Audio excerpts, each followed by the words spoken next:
நான் சொல்ல போற விஷயம் உங்க வாழ்க்கையை பாதிக்கிற விஷயம். 2021 200 யூனிட் கரண்ட் நீங்க யூஸ் பண்ணீங்கன்னா 170 ரூபா கட்டிட்டு இருந்த ஒருத்தர் இன்னைக்கு 2024 480 ரூபா கட்டுறாங்க.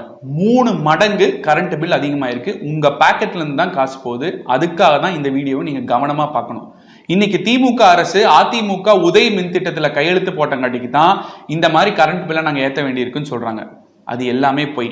நம்பர் 1, உதயமின் திட்டத்தினால தான் இப்போ கரண்ட் பில் அதிகம் பண்ணியிருக்காங்கன்னா அதிமுக அரசு ஜனவரி 8, 2017 உதயமின் திட்டத்தில் கையெழுத்து போட்டது. அப்ப இருந்து இப்போ 2021 ஆட்சி முடிகிற வரைக்கும் 4 வருஷம் ஏற்றவே இல்லை. அதுக்கப்புறம் திமுக அரசு 3 தடவை ஏற்றிருக்கு. செப்டம்பர் 2022, 23 ஜூலை, 24 ஜூலைன்னு சொல்லிட்டு 3 ஆண்டுகளை ஏற்றிருக்கு. அப்படின்னா உதயன் முன் திட்டம் காரணம் கிடையாது. நம்பர் 2, முதல் தடவை ஏற்றும் போது திமுக அரசு என்ன சொல்லுச்சுன்னா நிலக்கரியோட விலை அதிகமா இருக்குங்க, அதனாலதான் ஏத்துறோம்னு சொல்லுச்சு. நிலக்கரியோட விலை 2022 செப்டம்பர்ல $437 இருந்தது ஒரு டன்னோட விலை.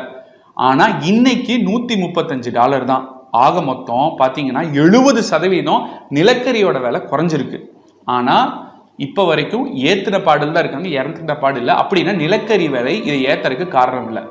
3வது என்ன சொல்றாங்கன்னா, இல்லைங்க இந்த உதய் மின் திட்டத்துல நஷ்டத்துல ஓடுச்சுன்னா ஈபி கண்டிப்பா ஏத்தணும்னு சொல்றாங்க, அதனால ஏத்தணுங்கிறாங்க.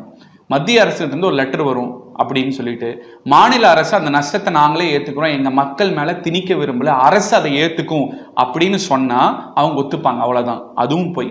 நம்பர் 4, இல்லைங்க ஒரு துறையை நாங்க லாபத்துல நடத்தணும்னு நினைக்கிறோம், அதனாலதான் பண்ணணும் அப்படின்னு நீங்க சொன்னீங்கன்னா பார்க்கலாம். செப்டம்பர் 2022க்கு விலையேற்றிற்கு முந்தத்த ஆண்டு ஈபியோட வருமானம் 62,800 கோடி, அதுல 9,130 கோடி நஷ்டம்.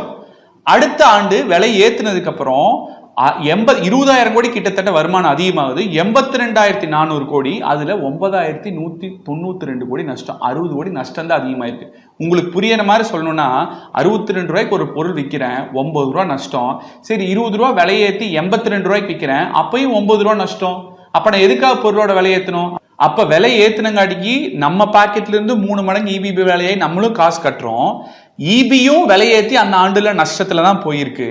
அப்ப இதனால யாருக்கு தான் லாபம்? கேள்விக்குறி.